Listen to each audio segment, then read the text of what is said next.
first thing you have to do when you take on a new leadership role, or your first leadership role even, is promote yourself. And I don't mean get onto Instagram and tell the world how great you are. I don't mean give yourself a pay rise, even though you probably deserve one. No, what I mean is recognize the challenges that come with your new position, recognize the responsibility that now rests with you, and believe in your heart and your mind that you're ready for those challenges and responsibilities. You've got to sit in the big chair and know that it's yours and that you deserve to be there. And I say it's the first thing you have to do, but if you ever feel like you're not getting traction as a leader, or you're feeling like you're treading water, swimming against the tide of the workload coming at you, even if you've been in post for a while, you might need to promote yourself again. Remind yourself that you're the leader. Remind yourself that you have bigger responsibilities, and you've got to find ways to deliver against those. And today I'm going to talk about 3 things that are part of promoting yourself. 3 things you have to accept as you lift yourself a little. Hi, I'm Ben at leadershipjetway.com. I'm all about helping you make a flying start on your leadership journey. If you're in your first management role, or you're thinking about leadership as a thing for the first time, I want to help. And I've got something new for you, actually. Before I get into promoting yourself, I've got something new for you. It's a free workshop series I've put together that I'm calling the Leadership Jet Start series. And yes, I made up a word. It's a bit silly, but I hope you get the idea. It's about giving your leadership a boost with a kind of level 1 toolkit of leadership stuff that you can start putting into practice right away. It's things that I've learned over 15 years of actually doing leadership in a large organisation, running training courses, mentoring new leaders. And it's 3 linked video workshops, and you can find out more at leadershipjetway.com/jetstart. And there's a link in the description for this video. Go and have a look and see if it'd be interesting for you. Okay, promoting yourself. It's not easy to do. The usually quoted statistic is that about 70% of people have, at one time or another, had an episode of imposter syndrome during their career. And there's all sorts of stuff out there about imposter syndrome. There's kind of 5 different types of imposter syndrome and ways to deal with each of those 5 specifically. I'm not going to talk about that in this video. That's a whole other video, or even a whole series of videos. Rather, I'm going to set out 3 things that you have to accept, 3 changes you have to accept in order to actually promote yourself into that big chair that you've been given. So let's look at these 3 things. Number 1, you have to accept that your relationship with your colleagues is going to change. If you've been promoted from within a team to lead it, this is especially hard. You'll have friendships and relationships that you'll have built up over months or years with these people. You'll have moaned about the boss together. You'll have taken each other's sides in arguments. You'll have socialized, hung out together a bit, and that's going to have to change a little bit. If you've been promoted from outside a team to lead it, you'll have had those things elsewhere, and you'll be looking for them in your new group of colleagues, and it's going to be a bit different now. Because first, you can't take sides anymore. You have to be even-handed and treat your friend in just the same way as you would treat anybody else if you're dealing with an issue or you're faced with a complicated situation. You'll find that you have to take a decision that your friend might not like or goes against what your friend would do. And you won't always be able to be as candid with your friend as you previously have been. And it can be tricky. And so following on from that, the second thing is that because of that first thing, the nature of your friendships has to change a little. I once heard a college professor talk about what the aim was between college professors and lecturers and their students, who were all adults, remember. These are groups of adults all working together on stuff. The goal was to be friendly, but not friends. And that's kind of close to that leader and team relationship. the boundaries become a little bit different. There are certain bits of the friend thing that are harder or more nuanced when one of you gets promoted. Now, don't get me wrong, I'm not saying that friendships have to stop. I have people in the department that I run in my day job, that people that I line manage, that I would call friends, that I would turn to if I was in trouble, and have a beer with on an occasion. And in my organisation, there are married couples all over the place, usually with one of them more senior than the other. So personal relationships don't have to die altogether as you get promoted and become more senior, but they do get some new edges and boundaries that you have to get used to.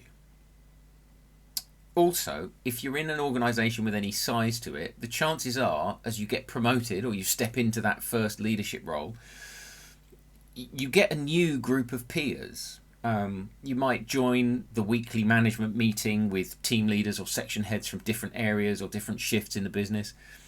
Previously, they were all in the level above you, and now they are your close colleagues. And so, again, your relationships are changing a little bit. And that's the first thing you've got to accept in order to promote yourself. Second, you have to accept that you can't do all the things that you used to do. Almost always when you get promoted, you have to give something up. And usually it's something that you really like. Either because there isn't time for you to do it anymore, you've got new responsibilities, new stuff to do, and you just can't spend the time doing that thing that you really like. Or it might not be appropriate for you to do it anymore. So, by you doing it, you're actually effectively taking away work from one of your team that they really need to feel motivated and engaged and doing what they need to be doing. Sometimes this is completely done for you by your organisation, right? You get promoted, you don't have to think about giving stuff up because you've got a whole new pile of responsibilities, your workload is completely new and different, and off you go. Now, on the one hand, that's easy. On the other, it can be really wrenching, because our work routines become habits that we shape our whole lives around. Upending them completely is a really big deal, and it can take some thought and some time to get used to. But you have to devote some thought and time to getting used to that. And in some organisations, the leader is still part of the team, especially new leaders and kind of first leadership roles.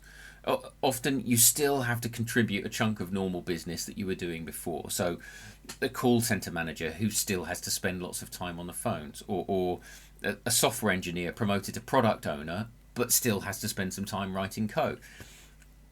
Whichever of those two things it is, whether you've got a whole new set of responsibilities, whole new job description, or whether you still have stuff from the old job that you have to do, you will almost certainly have to lose something that you did previously, and it might be something you really liked. So you might have to shift your daily schedule, lose that regular Thursday afternoon approving invoices that was actually your thinking time, whatever it is. Something's going to have to give, either to free up more time, or because, and here's a good one, because how you used to do it doesn't work in your new role. So suppose you've gone from managing a team of 5 people to leading a department with 30 people in it. Well, the things you used to do to manage the 5 people might just not work in your new department. So you've got to come up with new things to do. So whenever you step up in leadership, something has to go that you previously did. And as part of promoting yourself, you've got to accept that and not hang on to those old ways of doing things, or all of those old things that you used to do. Number 3, for lots of people, I think this is the hardest one. You have to accept that your opinion counts. Your views are wanted, and it's up to you to form those opinions and drive actions based on them. This is usually the hardest one. Most new leaders especially talk about lacking confidence or worrying about working with a more experienced team, older people, and worry about sorting out their own opinions and airing them publicly, putting those views forward publicly. In my first kind of chunky leadership role, I was younger than most of the people I was leading. I was 10 or 15 years younger than most of my new peers, the other department heads. And it took a while for me to accept where I was. And it takes most people a little while to get used to the idea that their opinions are wanted and as valuable as their older peers. It takes a while to get used to the idea that you have to take decisions that are going to affect the people you used to work with, the people that are older and more experienced than you, or the people that were on your team before that you've been promoted from. But the thing is, you got the job. Somebody, whoever appointed you, believed that you could do the job, that you were the right person to do the job, and that person who appointed you, they wanted your opinion on things. They believe that your ideas, your insights, your experience are really valuable in this role. And it can be really helpful to look outward and draw confidence in yourself from someone else's confidence in you. I'll say that again. Remember, you got the job. Somebody gave you the job. They said, I want you. I want your opinions. I want your way of working. I want your experience and insight. And it can be really helpful for you to draw confidence in yourself from someone else's confidence in you. They gave you the job because they reckon you're the right person to do it. They want you to steer things. They want you to engage with the team in the way that you engage with the team. They want you to find ways to make things better and to lift up those people around them. They wanted you to lead, and they believe that you're ready to lead. So you have to believe it too. You have to lead. So, promote yourself. As you start or reignite that new leadership role, accept your relations change a little. Accept that you can't do all the stuff you used to do, but also accept and believe that your opinion matters. You have the responsibility and the opportunity to make a difference. And that's a great thing. And like I said at the beginning, if you want some help with that, if you want some concrete, specific steps to start building your record of leadership impact, even if your to-do list is overflowing and overwhelming, even if the rest of your team are more experienced than you, if you want to start engaging powerfully with them, check out my Leadership Jet Start workshop series. Like I said, leadershipjetway.com/jetstart. Go and find out more about that. There's a link in the description you can just click. Okay, thank you for spending some time with me today. Thank you for watching. Thank you for subscribing to this channel for more videos about leadership. Thank you for leaving me a comment on this video. I'd love to know what you think about it. Have I covered are those three things helpful for you? Have I covered something useful for you? Are there other things you can do to help promote yourself? Let me know what you think. I'd love to hear from you. All right, that's it. See you again soon here at Leadership Jetway.